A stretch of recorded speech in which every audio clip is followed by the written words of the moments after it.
जब पुलिस और तमाम इन्वेस्टिगेशन एजेंसियां हार गई तो भूत ने दिलवाई कातिल से गवाही।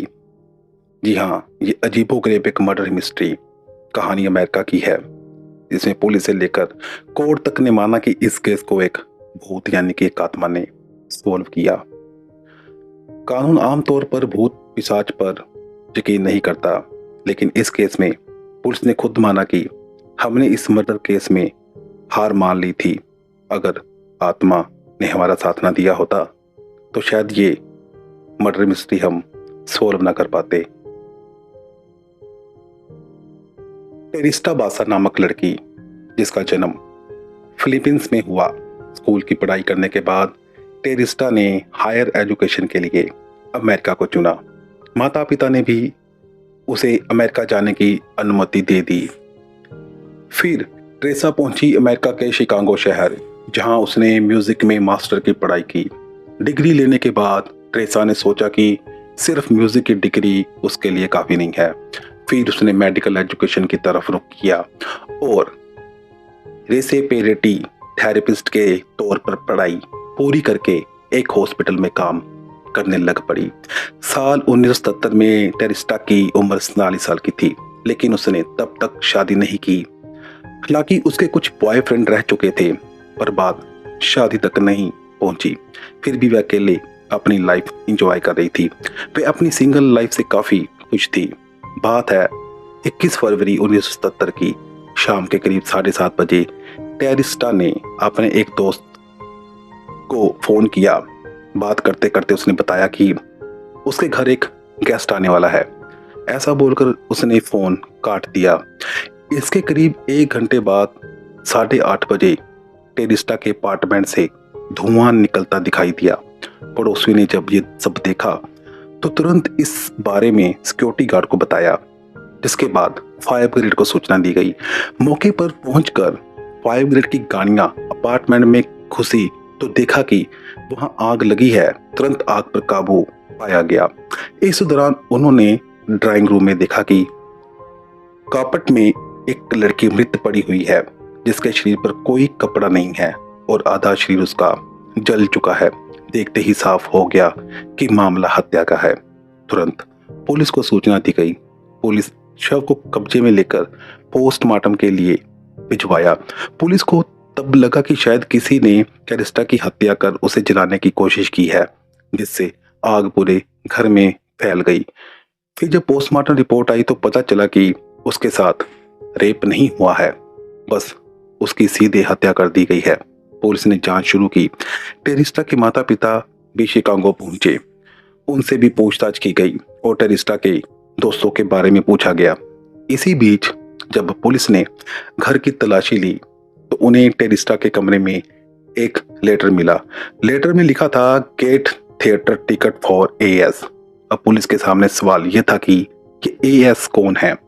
डिटेक्टिव की मदद ली गई, लेकिन फिर भी पुलिस को इस बारे में कोई सुराग नहीं मिला कि ये एएस कौन है। जांच करते करते महीने बीत गए, लेकिन पुलिस के हाथ अब भी खाली थे। इसी बीच जब हत्या को 1 साल होने वाला था, तभी इस मामले में एक नया मोड़ आया।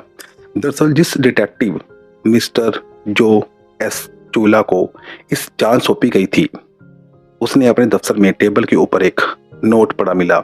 इस नोट में लिखा था, टेरिस्टा मर्डर केस में एक गवाह मिला है। गवाह का नाम था जोसे। पेशे से डॉक्टर डिटेक्टिव फिर जोसे के पास गए और मामले के बारे में पूछा। डॉक्टर जोसे ने बताया, मैं टेरिस्टा को नहीं जानता हूं, लेकिन मेरी वाइफ पिछले कुछ समय से अजीबोगरीब हरकतें कर रही है। वह नींद में बड़बड़ाती है, उसकी आवाज भी बदल जाती है। एक दिन मेरी पत्नी रेनी नींद में जोर जोर से कुछ बोल रही थी। वह जोर जोर से मेरा नाम ले रही थी और ये कह रही थी, मेरा कत्ल हुआ है और आप जिसे ने मेरा ये कत्ल किया है उसका नाम एलन शेरी है। वो मेरे घर पर टीवी ठीक करने आया था। उसने मुझे मारा, पीटा और हत्या कर दी। उसने पूरे घर का नक्शा भी बिगाड़ा ताकि मामला लूट पाट का लगे।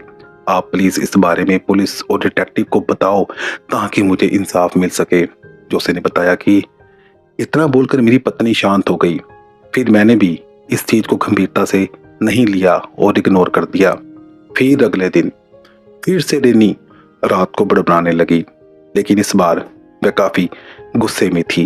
गुस्से में वह मेरा नाम लेकर कह रही थी, तूने मेरे साथ अच्छा नहीं किया, मैंने तुझसे मदद मांगी और तूने इसे इग्नोर किया। मेरी मदद करो, नहीं तो इसका खामियाजा तुम्हारी पत्नी को भुगतना होगा। डॉक्टर ने बताया कि मैंने बड़ी हिम्मत करके उससे पूछा कि तुम हो कौन और ये सब क्यों करवा रही हो। अगर मैं ये सब पुलिस को बताऊंगा तो वो मुझ पर हंसेंगे, मुझे कोई सबूत चाहिए। फिर उसने मुझे बताया, एलन शेरी ने मेरी हत्या करने के बाद अलमारी से मेरे कुछ जेवरात चुराए थे। वो जेवरात उसने अपनी गर्लफ्रेंड को दिए हैं। वो उसकी गर्लफ्रेंड के घर पर ही हैं और वहीं मिलेंगे। अब वो जेवरात मेरे हैं या नहीं, इसका भी सबूत देती हूँ।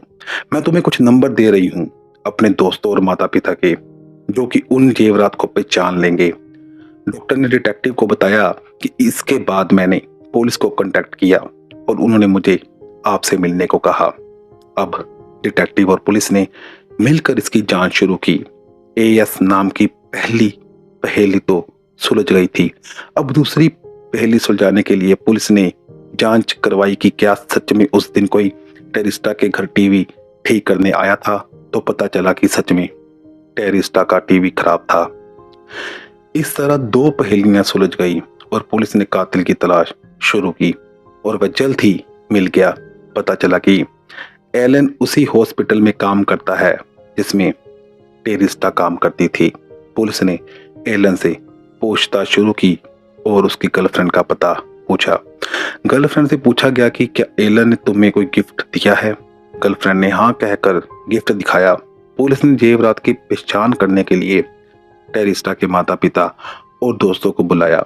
सभी ने उसके जेवरात पहचान लिए। अब पुलिस को भी यकीन हो गया था कि एलन ही टेरिस्टा का कातिल है। तुरंत उसे गिरफ्तार करके पूछताछ शुरू की गई। एलन भी ये जानकर हैरान था कि वह इस तरह कैसे पकड़ा गया, लेकिन जब उसे कोर्ट में एलन को पेश किया गया तो उसके वकील ने दलील दी कि आत्मा की गवाही कैसे मानी जा सकती है। एलन ने बस वहां चोरी की है लेकिन कत्ल नहीं। अब इसे लेकर पुलिस के पास कोई सबूत नहीं था, इसलिए पुलिस को मजबूरन एलन को छोड़ना पड़ा। अब इस दौरान जब एलन को छोड़ा गया तो डॉक्टर जोसे की पत्नी रेनी के शरीर पर टेरिस्टा की आत्मा ने पूरी तरह कब्जा कर लिया। उसने बताया कि कैसे एलन ने उसे मारा था। डॉक्टर ने उसे कहा, मैंने अपनी तरफ से आपकी पूरी मदद की, लेकिन मैं भी अब मजबूर हूं। इस पर टेरिस्टा की आत्मा और नाराज हो गई और उसने उन सभी लोगों को तंग करना शुरू कर दिया जो भी इस केस में जुड़ा था। बस सभी से वह इंसाफ मांगती रही।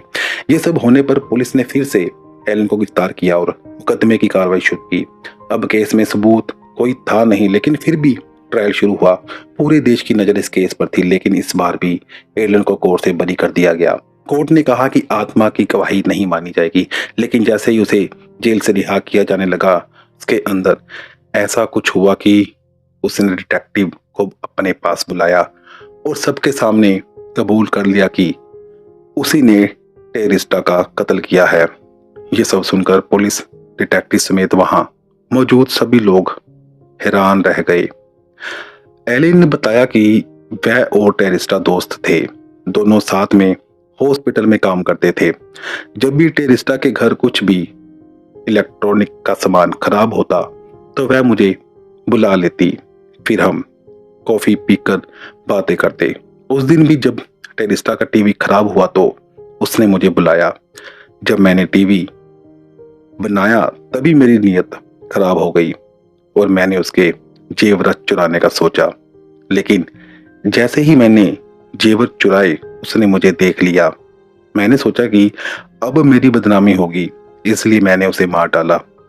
केस रेप का लगे इसलिए मैंने उसके सारे कपड़े भी उतार दिए, फिर कारपेट में आग लगा दी ताकि सारे सबूत नष्ट हो जाएं।